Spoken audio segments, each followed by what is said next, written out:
কাৰোবাক ভাল পাওঁ বুলি কোৱাটো সহজ, কিন্তু সেই ভাল পোৱা বিশ্বাসৰে জীয়াই ৰখাটোহে আচল কথা। প্ৰকৃত ভাল পোৱাৰ পূৰ্ণতা ত্যাগৰ অবিহনে সম্ভৱ নহয়। সম্পৰ্কবোৰ হৃদয়ৰ পৰা গঢ়িব লাগে, শব্দৰে নহয়। অভিমানৰ শব্দ হ'ব লাগক হৃদয়ৰ নহয়।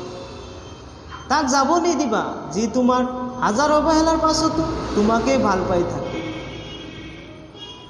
তেজৰ সম্পৰ্ক থাকিলেও মানুহ আপোন নহয়। বিপদে আপদে কাষত থকাজনহে প্ৰকৃত আপোন।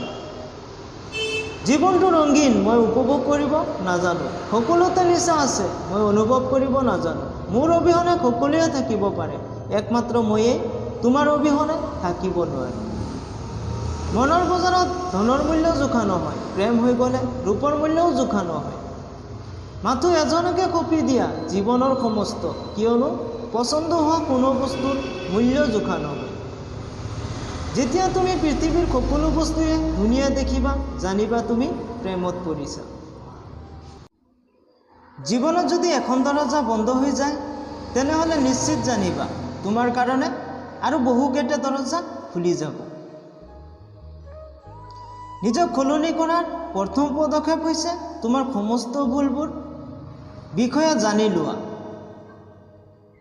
সফলতা আৰু পৰিশ্ৰম মাজৰ দূৰত্বৰ পাৰ্থক্যটো হৈছে ধৈৰ্য। জুইত পৰিলে যেনেকৈ লোহা চিনিব পৰা যায়, ঠিক তেনেকৈ বিপদত পৰিলে মানুহ চিনিব পৰা যায়। তোমাৰ সমস্যা তুমিয়ে সমাধান কৰিব লাগিব, বেলেগতো 5 মিনিট পৰামৰ্শ দি গুচি যাব।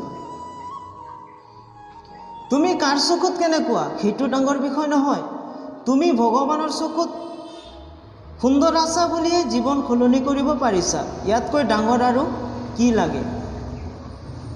মানুহ কেতিয়াও ব্যৰ্থ নহয়, জিকিব নোৱাৰিলেও শিকিব পাৰে।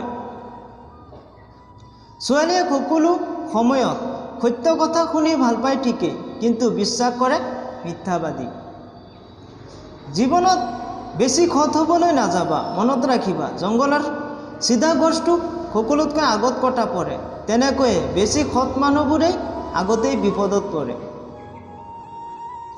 যি মানুহবোৰে কয় তুমি নোৱাৰিবা, সিহঁতে সম্ভৱ সেই মানুহ যিয়ে তুমি পাৰিবা বুলি ভয় পায়। নিজক কেতিয়াও সৰু বুলি নাভাবিবা, কাৰণ ভৰিৰ তলৰ দুবৰি বনহে পূজাত লাগে, মূৰৰ ওপৰত তালগছ নহয়।